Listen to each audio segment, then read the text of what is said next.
మామిడికాయ పప్పులో ఈ ఒక్క పౌడర్ వాడితే చాలు అండి, చాలా టేస్ట్ వస్తుంది. మామిడికాయ పప్పు అనేది ఎలా చేయాలో కూడా చూపిస్తాను. ఇప్పుడు వీడియోలోకి వెళ్ళిపోదాం. ఫస్ట్ అయితే మనం కందిపప్పు ఉడికించుకొని పెట్టుకోవాలి. స్టవ్ వెలిగించి బాండి అనేది పెట్టాక ఆయిల్ హీట్ ఎక్కిన తర్వాత ఇక్కడ మనం 1 టేబుల్ స్పూన్ ఆవాలు, 1 టేబుల్ స్పూన్ జీలకర్ర అనేది యాడ్ చేసుకొని ఇవి వేగిన తర్వాత కచ్చపక్కగా దంచుకున్న వెల్లుల్లి, కరివేపాకు, పెద్ద సైజులో కట్ చేసుకున్న ఆనియన్స్ కూడా యాడ్ చేసేసుకొని కొద్దిగా పసుపు కూడా యాడ్ చేసి వీటిని వేయించిన తర్వాత మామిడికాయ ముక్కలు కూడా కట్ చేసి పెట్టుకున్నాం కదా, అవి కూడా మనం ఇక్కడ యాడ్ చేసేసుకోవాలి.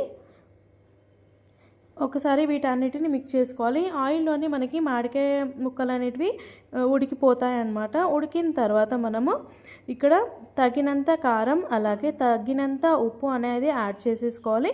ఇక్కడ ఒకటి ఏంటంటే జీలకర్ర మెంతుల పౌడర్ అనేది మనం యాడ్ చేసుకోవాలండి. ఇది వేస్తే మాత్రం మామిడికాయ పప్పుకి వేరే లెవెల్ టేస్ట్ వస్తుందన్నమాట.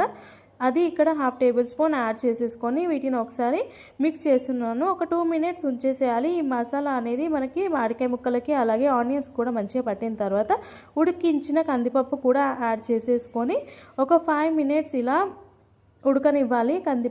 మామిడికాయ పప్పుని ఇలా ఉడకనిచ్చిన తర్వాత కొత్తిమీర వేసేసుకొని ఒక 2 మినిట్స్ తర్వాత దించేసుకుంటే మామిడికాయ పప్పు రెడీ అయిపోతుంది. సబ్స్క్రైబ్.